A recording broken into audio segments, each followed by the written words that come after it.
Selamat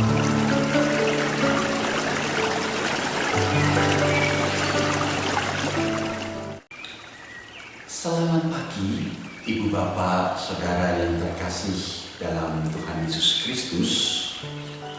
Hari ini, Senin 24 Agustus 2020, kita akan bersama-sama membaca, mendengar, dan merenungkan firman Tuhan dari satu bagian Alkitab yang secara leksionaris kita akan baca dari surat Roma.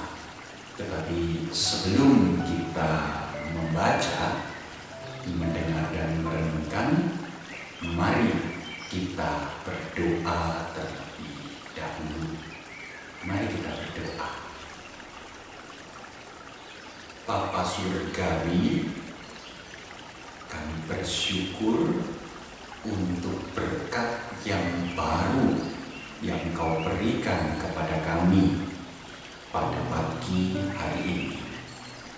Dan ya Bapa Surgawi, kami akan mengawali langkah kehidupan kami pada hari ini dengan membaca, mendengar, merenungkan firman-Mu, menyimpannya dalam hati kami, sehingga sungguh firman-Mu itu ya Tuhan boleh menjadi pelita bagi kaki kami manakala kami melanjutkan perjalanan hidup kami pada hari ini.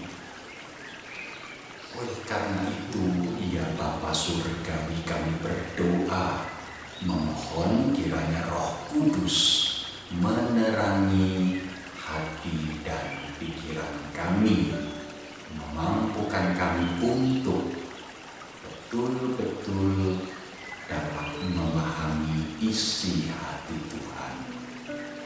Berbicaralah, berkata-katalah, berfirmanlah, ya Bapa, kami siap untuk mendengar. Kami memohon pertolongan Roh Kudus hanya di dalam nama Yesus Kristus, Sang Firman kehidupan itu. Amin. Bacaan kita terambil dari surat Roma, pasalnya yang kedua, ayatnya yang pertama sampai dengan ayat yang ke-11. Akan saya bacakan demikian firman Tuhan. Lembaga Alkitab Indonesia yang mencetak Alkitab kita memberikan judul pada bagian kita ini, Hukuman Allah atas semua orang. Ayat 1. Karena itu hai manusia, siapapun juga engkau yang menghakimi orang lain, engkau sendiri tidak bebas dari salah. Sebab dalam menghakimi orang lain, engkau menghakimi dirimu sendiri, karena engkau yang menghakimi orang lain melakukan hal-hal yang sama. Tetapi kita tahu bahwa hukuman Allah berlangsung secara jujur atas mereka yang berbuat demikian. Dan engkau, hai manusia, engkau yang menghakimi mereka yang berbuat demikian, sedangkan engkau sendiri melakukannya juga, adakah engkau sangka bahwa engkau akan luput dari hukuman Allah? Maukah engkau menganggap sepi kekayaan, kemurahannya, kesabarannya, dan kelapangan hatinya? Tidakkah engkau tahu bahwa maksud kemurahan Allah ialah menuntun engkau kepada kejahatan, tetapi oleh kekerasan hatimu yang tidak mau bertobat, engkau menimbun murka atas dirimu sendiri pada hari waktu mana murka dan hukuman Allah yang adil akan dinyatakan. Ia akan membalas setiap orang menurut perbuatannya, yaitu hidup kekal kepada mereka yang dengan tekun berbuat baik, mencari kemuliaan, kehormatan, dan ketidakbinasaan, tetapi murka dan geram kepada mereka yang mencari kepentingan sendiri, yang tidak taat kepada kebenaran, melainkan taat kepada kelaliman. Penderitaan dan kesesakan akan menimpa setiap orang yang hidup, yang berbuat jahat, pertama-tama orang Yahudi dan juga orang Yunani. Tetapi kemuliaan, kehormatan, dan damai sejahtera akan diperoleh semua orang yang berbuat baik, pertama-tama orang Yahudi dan juga orang Yunani, sebab Allah tidak memandang bulu. Sampai sedemikian jauh pembacaan firman Tuhan. Yang berbahagia ialah kita yang boleh dengan setia melakukan firman Tuhan dalam hidup setiap hari. Haleluya.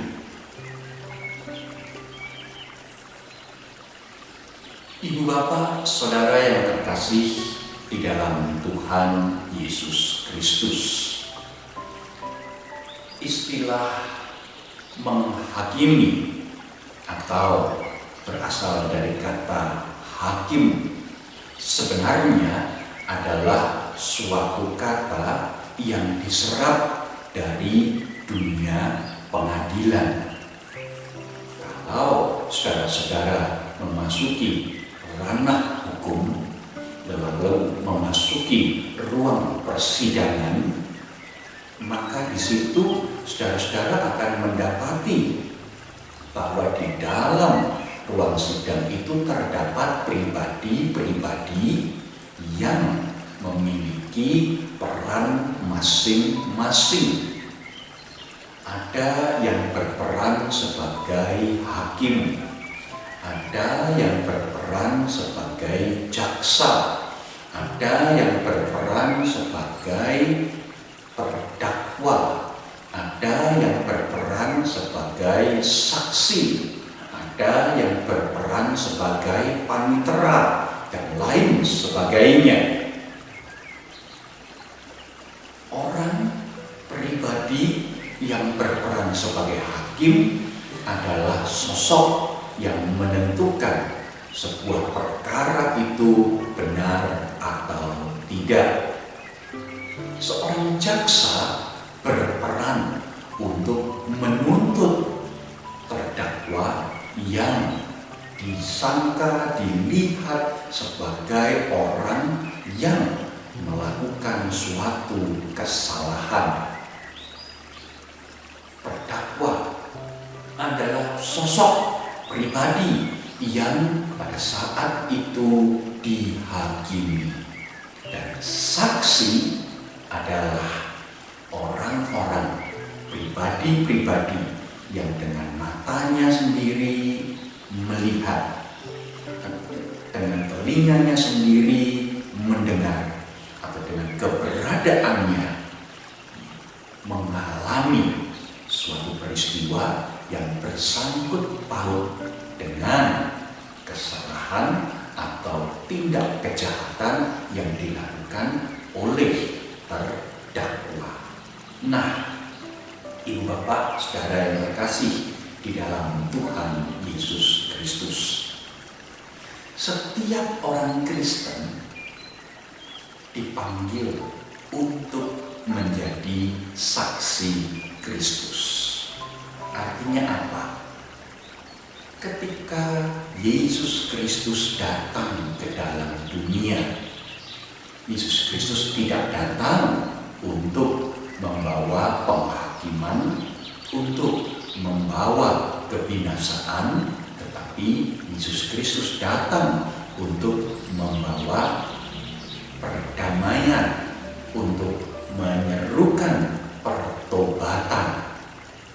Ketika orang Kristen dipandang sebagai seorang yang memiliki peran sebagai saksi Kristus, maka di situ orang Kristen dipanggil pertama-tama memang untuk menyerukan pertobatan bagi dunia ini, tetapi juga yang kedua, orang Kristen dipanggil untuk mewujudkan, menghadirkan secara nyata kasih Allah itu bagi semua orang tanpa memandang bulu, sebab Allah sendiri tidak memandang bulu. Realitanya, maaf saya harus katakan bahwa ada begitu banyak orang Kristen, khususnya yang kita baca pada saat ini di jemaat Roma, yang ternyata tidak mengambil peran sebagai saksi.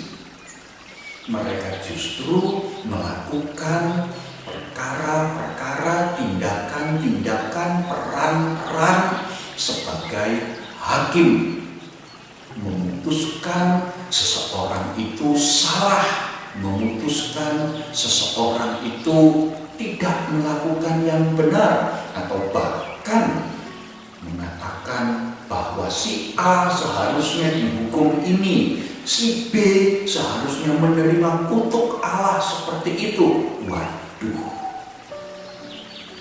itu bukan peran yang dipercayakan Kristus kepada orang-orang Kristen.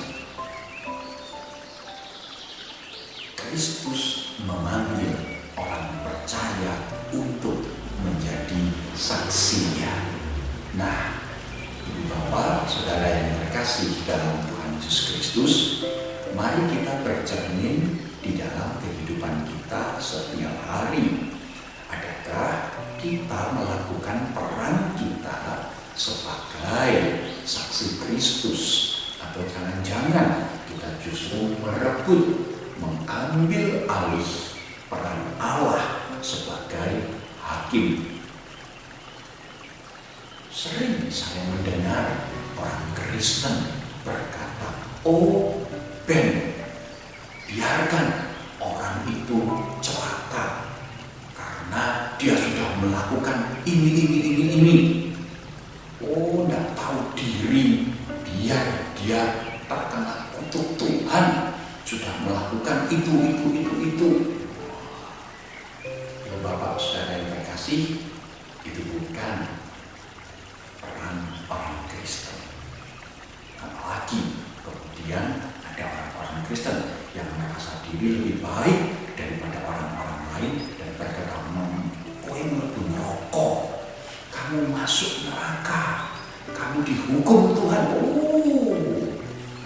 Jangan lakukan itu. Jangan. Itu bukan peran kita. Itu adalah peran Allah. Peran kita berbagi kebaikan, kita berbagi kasih, kita menyerukan pertobatan, kita menghadirkan damai sejahtera secara nyata.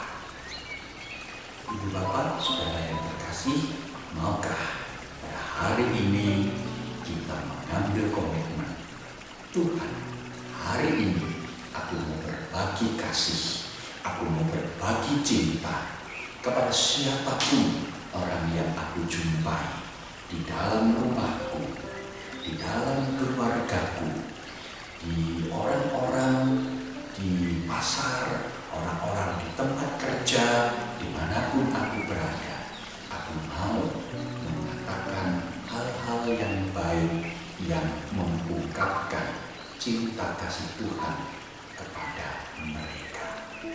Mari Ibu Bapak Saudara yang terkasih, kita lakukan peran kita sebagai saksi Kristus, bukan untuk hadir sebagai seorang hakim yang menghakimi orang lain, sebab Allah sendiri tidak menghendaki kita menghakimi orang lain.